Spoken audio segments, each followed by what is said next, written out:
Pelle du Gland est dans son petit lit, en mauvais état d'inhibition, car il est empêché de rêvasser depuis un moment par Pelle d'humanitaire, sa conscience ailée, qui tourne tel un moustique obstiné sous le plafond bas. C'est d'un pénible. Mais que fait donc la DCA? L'importun pique soudain pour larguer une caisse. Pelle du Gland se recroqueville dans la position de la sensualité. Cette fois, c'est l'instinct qui parle.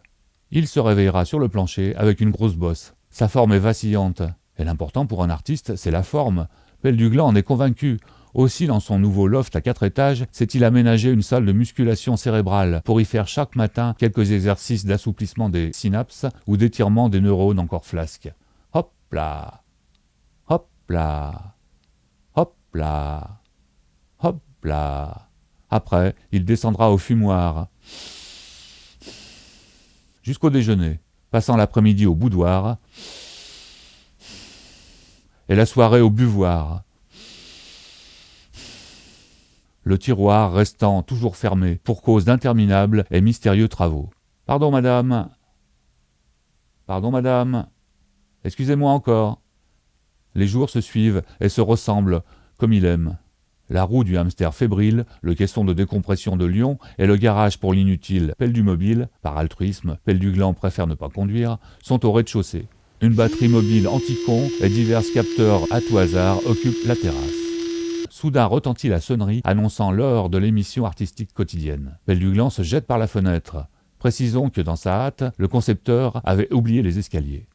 Pour gagner en toute hâte une pièce secrète camouflée en placard à balai où se trouve le récepteur à micro-ondes.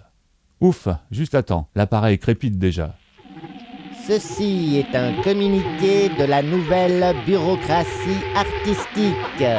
Soyez attentifs. Les artistes officiels parlent aux artistes. Voici quelques messages personnels. Pelle du Gland tend l'oreille, car le brouillage d'idées s'amplifie. Serge Lama tisse un beau couvre-lit. Je répète, Serge Lama tisse un beau couvre-lit. Ce mois-ci, on m'a compté des agiotaux. Je répète, ce mois-ci, on m'a compté des agiotaux.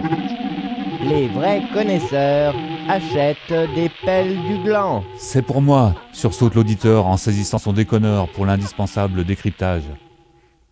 C'est la catastrophe. On me prévient d'un workshop obligatoire avec le SMS, super médiateur symbolique, assisté d'une certaine Madame Drac. Voyons notre petit organigramme. Ce doit être après Braque, quelque part, entre crack et frac. Ah, voilà, Madame Drac. Hula pour les intimes. Première sous-secrétaire adjointe auprès du modérateur délégué aux arts plastiques, semi-plastiques et dérivés de la région Rhône-Alpes. Zone sud-est. Une pointure donc. Étudions un peu ses réactions face au concept Truel, par exemple. Évidemment la drag queen. La pamoison habituelle. Je dirais même plus, habituelle. Ça me fait une belle jambe. Et 2 boules de cristal. Débranchons-nous vite en faisant le mort-vivant. Mais impossible d'arrêter la diffusion postmoderne. Jureur Rembrandt responsable de la fuite. À force De couper du bois. Léonard de Vinci. Dès sa première sélection. Je rejoins la transe libre, décide Pelle du Gland, préférant encore la dissidence à la décadence. De voter. C'est dingue.